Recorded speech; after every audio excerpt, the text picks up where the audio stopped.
कार्तिक कृष्ण पक्ष के त्रयोदशी के दिन धनतेरस और 2 दिन बाद कार्तिक अमावस्या के दिन दिवाली मनाई जाती है। धनतेरस 2 शब्दों से बना है, धन और तेरस, यानी धन को 13 गुना करना। धनतेरस के दिन भगवान धन्वंतरी, कुबेर, माता लक्ष्मी और यम की पूजा की जाती है। शास्त्रों के अनुसार इस तिथि को भगवान धन्वंतरी समुद्र मंथन से अमृत कलश के साथ निकले थे। इस वजह से इस तिथि को धनतेरस या धन त्रयोदशी के नाम से जाना जाता है। भगवान धन्वंतरी को भगवान विष्णु का अंशावतार माना जाता है और भगवान धन्वंतरी के जन्म को धनतेरस के रूप में मनाया जाता है। भगवान धन्वंतरी समुद्र से अमृत कलश के साथ निकले थे, इसलिए धनतेरस के दिन बर्तन, सोना चांदी खरीदने की परंपरा है। एक कथा के अनुसार एक समय भगवान विष्णु मृत्यु लोक में विचरण करने के लिए आ रहे थे। लक्ष्मी जी भी उनके साथ आई। कुछ देर बाद भगवान विष्णु ने लक्ष्मी जी से कहा कि जब तक मैं ना आऊं तुम यहीं ठहरो, मैं दक्षिण दिशा में जा रहा हूँ, तुम इधर मत आना। लक्ष्मी जी से रहा न गया। जैसे ही भगवान ने राह पकड़ी वैसे ही लक्ष्मी जी भी पीछे पीछे चल पड़ी। कुछ ही दूर पर लक्ष्मी जी को सरसों का खेत दिखाई दिया। वो खूब खिला हुआ था और लहलहा रहा था। जब वो आगे बढ़ी तो आगे गन्ने का खेत था। लक्ष्मी जी ने खेत से गन्ने लिए और रस चूसने लगी। उसी समय विष्णु जी वहां आ गए और यह देख लक्ष्मी जी पर नाराज होकर श्राप दे दिया। मैंने तुम्हें इधर आने को मना किया था, पर तुम न माने और किसान के खेत से गन्ना चोरी करने का अपराध कर बैठे। अब तुम उस किसान के घर रहकर 12 साल तक उसकी सेवा करोगे। यह कहकर विष्णु जी लक्ष्मी जी को किसान के घर छोड़कर चले गए। तब से लक्ष्मी जी उस किसान के घर में रहने लगी। लक्ष्मी जी के आने के बाद उस गरीब किसान की किस्मत ही चमक गई। अब उसके घर में पैसों की कोई कमी नहीं थी।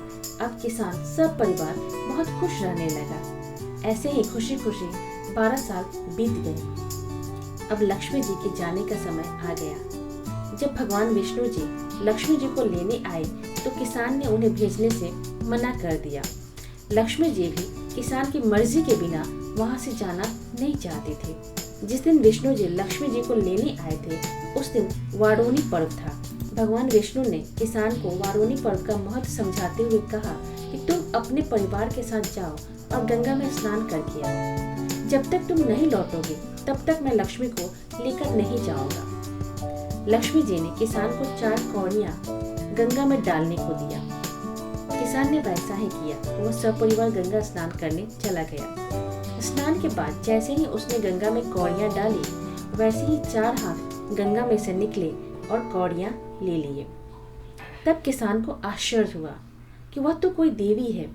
तब किसान ने गंगा जी से पूछा, हे माता, ये 4 भुजाएं किसकी हैं? गंगा जी बोली, हे किसान, वे चारों हाथ मेरे ही थे। तूने जो कौड़ियां भेंट दी हैं वे किसकी हैं? किसान ने कहा, मेरे घर जो स्त्री आई है उन्होंने ही दी है। इस पर गंगा जी बोली कि तुम्हारे घर जो स्त्री आई है वो लक्ष्मी है और पुरुष विष्णु। किसान जब घर आया तो देखा कि वो स्त्री और पुरुष उसके इंतजार में बैठे हैं।